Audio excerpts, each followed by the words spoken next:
San Francisco 49ers lose their second straight game, falling to the Minnesota Vikings 22-17 on what actually turned out to be a pretty good Monday Night Football game.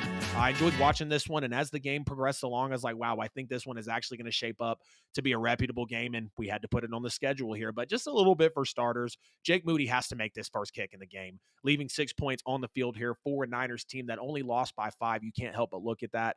And the Niners had no choice but to get George Kittle involved in this football game. And it's really about time they did, because outside of 2 games this season, it was looking kind of odd and bleak on George Kittle's usage, to say the least. And we know that he's a tight end that is in the elite, in the tops of this league. Now, I will give credit to them. 3 turnovers.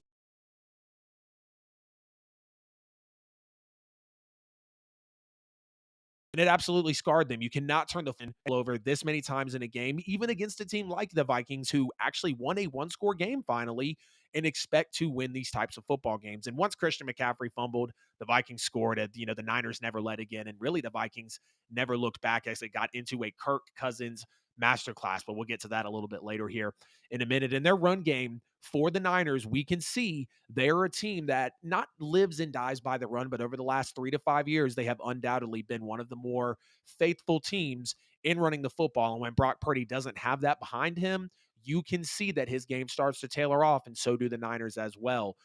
Again, they do not live and die by the run, but we've seen over the years the schemes from Kyle Shanahan, the multiple running backs that can go in and out and all find success. When that's starting to fall short on a key aspect on a team like the Niners, you're definitely going to see it. No question about it. And you have the Niners with no Debo Samuel, but the bigger thing for me was no Trent Williams, that left tackle in there for Brock Purdy. To see Brock Purdy in this game, and it really just came down to 2 or 3 bad throws for him. Brock Purdy to have the confidence to hang in the pocket without your star left tackle, Hall of Famer at this young of an age and make throws is an elite trait. I'm not going to say Brock Purdy is elite again, but he does have that elite trait to him, and he showed that in this game, scrambling outside of the pocket on quite a few of his throws. He starts the game 5 for 5, has an amazing throw while under pressure and being blitzed to Jawan Jennings on the 2nd and 9 to open up the football game early on. 2 plays later, Brock Purdy really might have the scramble or the play of his career, gets out of a muddy blitz pocket, gets the edge on the defender, and gains the first down to keep the chains moving. You got a 1st and 10 to start the fourth quarter, scramble to the right again, the flick over to George Kittle on the first down. I was just very impressed with what Brock Purdy was able to do in this game without some of his key players next to him. And now having your left tackle, it's hard for any quarterback in this league to play without a left tackle, and especially not even having 20 starts and a guy like Brock Purdy, who is still growing in front of our eyes. He's still becoming the best version of himself. And some people want to judge him while he's in this process. That's fine. Clearly, I'm doing some judging as well. I'm on the show, but I'm understanding that Brock Purdy is still a player growing. And when he shows me elite traits like this and the way to make plays like this under duress, you can't help but give it to him. Again, they left 6 points on the board. They only lost this football game 22-17. But what all the haters are going to remember, what everybody's going to remember from this game, is how the ball was put in Brock Purdy's hands. The Vikings said, hey, we don't necessarily believe Brock Purdy can beat us with his arm.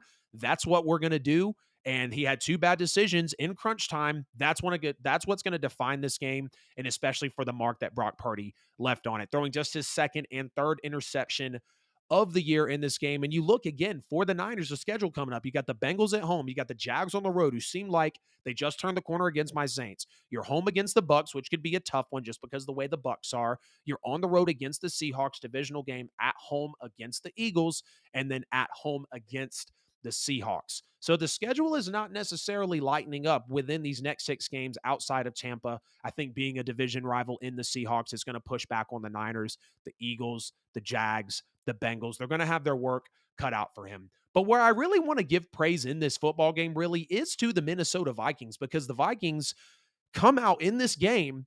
Kirk Cousins has a damn masterclass in prime time, an anomaly of a primetime game, really, from Kirk Cousins. He was 2 for 10 on primetime coming into this game. Kirk Cousins had 78% completion, 378 yards, 2 touchdowns, 1 interception, one that got ripped away from Jordan Addison, and a 107.2 passer rating. He had a 3rd and 12 in the first quarter, deep in his own territory on his own 9, if I'm not mistaken. The throw to TJ Hawkinson who had a big game. Love Hawk seeing getting him that usage. Vikings definitely showing why they traded for him. 12 catches, 86 yards. Kirk Cousins had another 2nd and 10 scramble play with about 9 to go in the third quarter, connecting with Powell for the first down with the flag on the play. Kirk Cousins just came to play in this game. He was comfortable, he was clutch, and he downright damn near played elite in this football game, knowing that Niners team that he went up against defensively. And I know it's only 22 points, but there's a couple of throws he left out there to where the Vikings definitely could have put up a clip here on the 49ers. He had obviously that really nice throw to Jordan Addison with the pass interference from Lenore, the defensive back there for San Francisco. And even on third down, Kirk Cousins damn near had an entire game stat line just on third down. He was 8 for 11 from what I could track up until this certain point in the fourth quarter. Kirk Cousins on money downs, 8 for 11, 169 yards, 2 touchdowns. Yes, 2 touchdowns, 7 first downs. And he was just comfortable. I mean, he had a lot of time to throw, and he was dicing up the San Francisco secondary. He was not sacked at all. Nick Bosa held to one quarterback hit. The Vikings just undoubtedly came out and played their best game of the season. They ran the very effective screen passes in this football game with Akers, obviously Hawkinson as well, just picking up blitzes and pressures. And to know that Kirk missed 2 red zone throws that could have been touchdowns in this football game, specifically one that I believe Jordan Addison dropped. Speaking of Addison, 7 catches, 123 yards, 2 touchdowns. Again, almost three, playing like the wide receiver one that I projected him to be when he came into this class, when he got drafted by the Vikings and when he was coming out of the wide receiver class for the NFL draft. And you got to love how he redeemed himself, getting stripped in the first time with Charvarius Ward coming back, ripping it right out of his arms and running it in for the touchdown. Arguably the turning point, the momentum swing, maybe even the play of the game.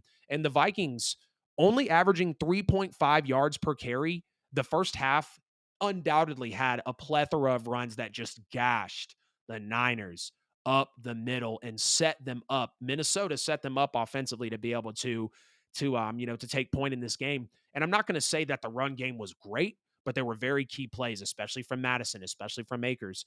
And they hold San Francisco scoreless they hold them scoreless for almost the entire first half. Brian Flores' defense that we've all been expecting, that we've come to know and love, finally showed up and showed out in this game. Held a good team to under 21 points for the first time. If I'm not mistaken, I looked on the schedule. Minnesota is 2-0 without Justin Jefferson. They were 1-4 with him. Of course, we're not saying they're better without Jettas. That's just how the numbers are lining up right now. There were no sacks on a previously bad offensive line. Kirk Cousins put the team on his back. No Justin Jefferson. 450 plus yards of offense against one of the best, if not the best defenses in the NFL, without question. And knowing that Kirk had that masterclass in that type of primetime game and he was at home, I mean, damn, what more can you say and expect out of Kirk Cousins? The Vikings were 8 of 13 on third down, and they were the 26th best offense in the league coming in on third down. I'm telling you, the Vikings turned a corner in this game. I understand you might not want to hear it because, Christian McCaffrey wasn't necessarily the healthiest possible. You could say that. Deebo Samuel didn't play. Trent Williams didn't play. Outside of Brock Purdy's 2 throws, which again, 2 or 3 plays or even one play we know in this league can change a game.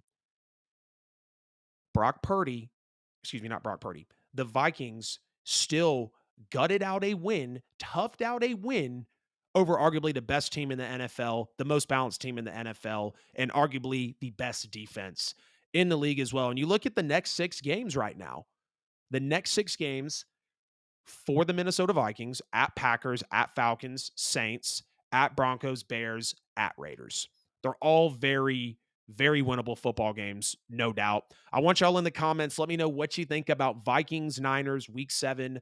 Honestly, one of the best games that the slate really showed us. And just with the takeaways here from the game, I want to know how y'all are feeling. Are you worried about the Niners? Does this win actually mean something for the Vikings? I believe it does. I really think they're going to turn a corner after this one, and we could see the Vikings go on a win streak and get themselves right back into the NFC.